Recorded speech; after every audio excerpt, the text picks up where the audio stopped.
Hi guys, it's Al, the Spiritual Atheist, back again. It's early Monday morning, and around noon today I'll be going in for my second chemo treatment. The side effects have been pretty good. Uh, Last week I had really one very bad day, Friday, uh, but Saturday and Sunday was fine. Thursday wasn't all that bad, so uh, it's a price. Everything has a price, I guess.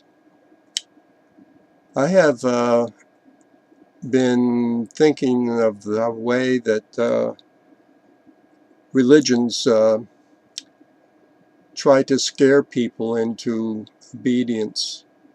And the Christians use hell, that if you don't believe, you are off for an eternity of damnation.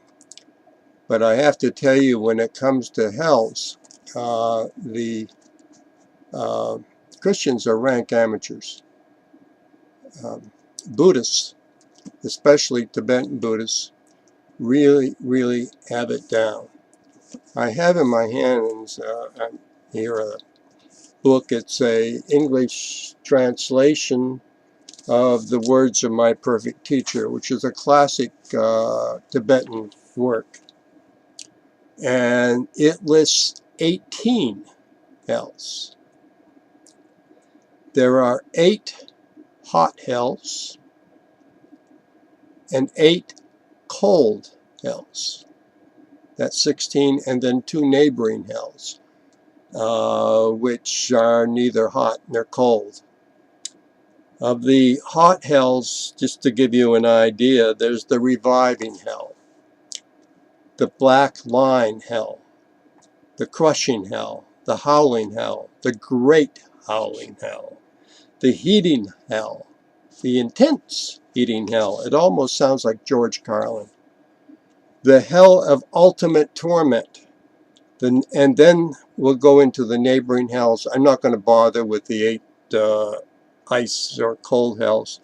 The one that really interested me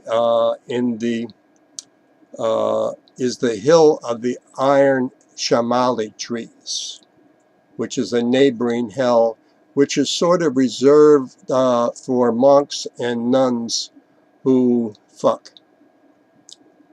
Now, you have to remember that in Tibet,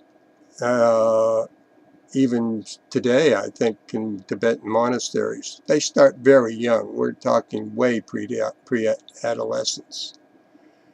And I can remember one instruction manual that actually gave instructions that when you're walking along a path, walk off of it before you urinate. Don't stand to the side of the path and urinate. It's this type of advice you would give a teenager or a pre-teenager, not an adult. I mean, you don't have to tell an adult where to piss. You just don't.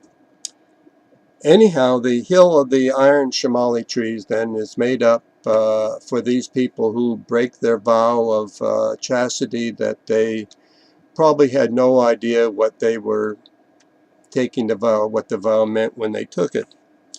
And what it is, that it's an iron hill, and as you look up at the top of the hill, there is your loved one, the one that turned you on, and you can't resist her, and you start going towards her. But the hill is covered with these iron shamali trees, which have leaves like razors, which are cutting you and basically kind of tearing you apart. But nonetheless, you're so driven by your lust that you have to get up there. And when you finally, though, reach the top, your loved one is gone and replaced by ravens and vultures that dig out your eyes. And let me see, vultures and the like, that dig out the eyes and suck up the fat.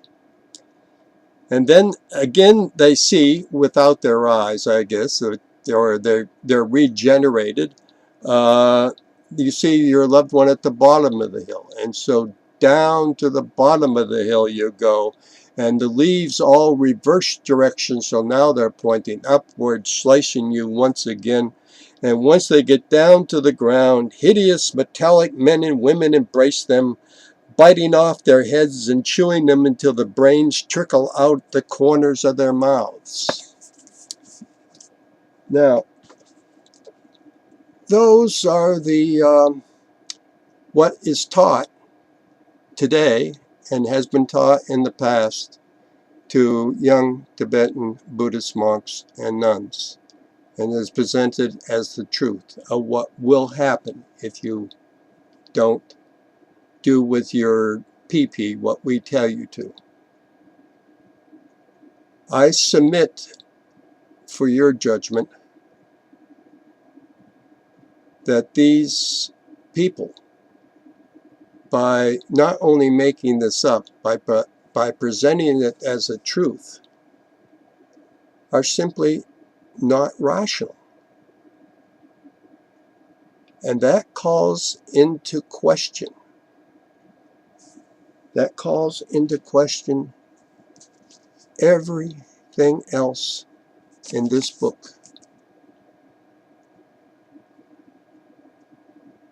That either they're telling the truth or they made it up. I'm betting they made it up. I'm betting that they were making up the most sadistic, disgusting stories to scare little children that you possibly can. And I can remember when I was 10, 11, and 12, I would go to summer camp and we would sit around and tell ghost stories. And I would be terrified by them. But that was fun. It was fun being terrified. You'd go back again and again. But I somehow don't think that this was fun. It is sad. Peace.